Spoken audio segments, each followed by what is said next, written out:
I never imagined that signing a simple DNA test kit on a whim would rip my entire world apart in the most brutal way possible. My name is Sophia, and 2 weeks ago, I was standing in the middle of what I thought was my perfect life, married to the man I loved since college, running a small flower shop in our quiet suburban neighborhood, surrounded by a family that had always been my rock. Then the results pinged on my phone while I was arranging roses for a wedding order. 99.9% match to a stranger named Victor Langford, presumed biological father. My knees buckled. The man who raised me, the one who taught me to ride a bike and walked me down the aisle, wasn't my father at all. And the real one?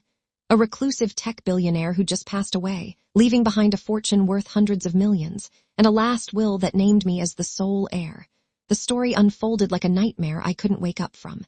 It started innocently enough. My husband, Ryan, found the test kit on our kitchen counter and laughed it off. "Babe, everyone has some surprise cousin in these things, don't overthink it." But that night I couldn't sleep. I dug deeper online. Victor Langford, founder of a cybersecurity empire, no public family photos, died suddenly of a heart attack in his waterfront mansion outside Seattle. No wife listed. No children. Until me. The next morning, a sleek black car pulled up outside my shop. A lawyer in a tailored suit stepped out holding a thick envelope. "Miss Sophia Reynolds, you're being summoned to the reading of Victor Langford's will. You're the primary beneficiary." My adoptive parents, Margaret and Robert, were already there when I arrived at the law firm. They'd driven 3 hours without telling me. The moment I walked in, I saw it in their faces, the guilt, the fear, the calculation. The lawyer began reading. Victor had discovered my existence years ago through a private investigator, but chose to watch from afar, respecting my adoptive family's wishes. But in his final days, he changed everything. The will was ironclad. His entire estate, properties, investments, the company went to his biological daughter. My mother, Margaret, started crying. "We did what we thought was best, honey. Your birth mother was a troubled woman. We took you in as our own." But the documents didn't lie. Hospital records showed I'd been switched at birth due to a chaotic night in the maternity ward. My real mother had died young. Victor had paid my adoptive family a massive sum to raise me quietly and never tell me the truth. They used most of it to build their own comfortable life. My dad's business, my mom's dream home, my college fund, while keeping the rest hidden. Ryan squeezed my hand too tightly. "This is insane. We need to fight this.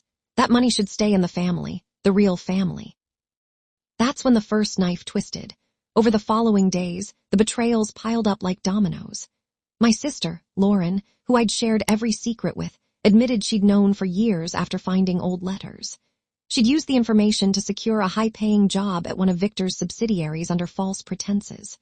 My father, Robert, had been siphoning money from a trust fund Victor set up for me as a child. And Ryan.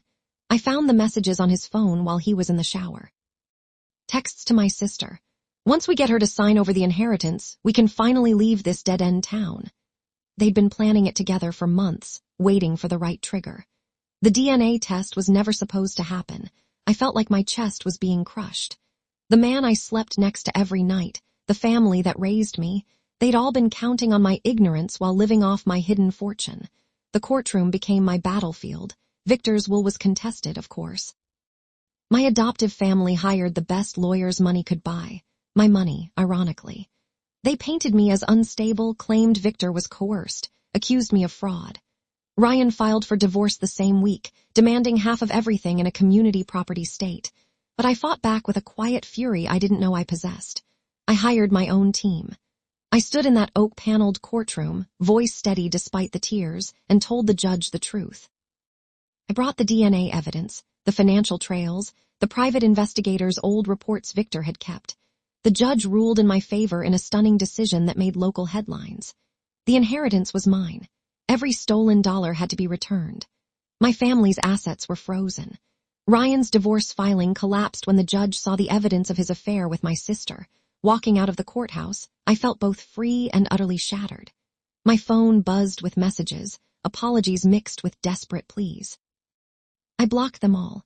Months later, I stood on the balcony of Victor's, my mansion overlooking the water. I'd sold the flower shop and moved across the state.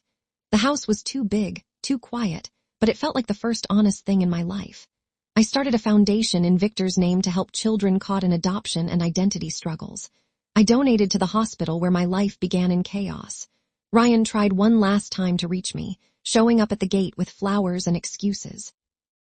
I watched from the security camera as guards turned him away. No words were needed. The pain still hits me some nights. The little girl who grew up believing in unconditional love, only to learn it had been bought and sold. But every morning I choose strength. I choose the woman Victor believed I could be. The woman who refused to let betrayal define her ending.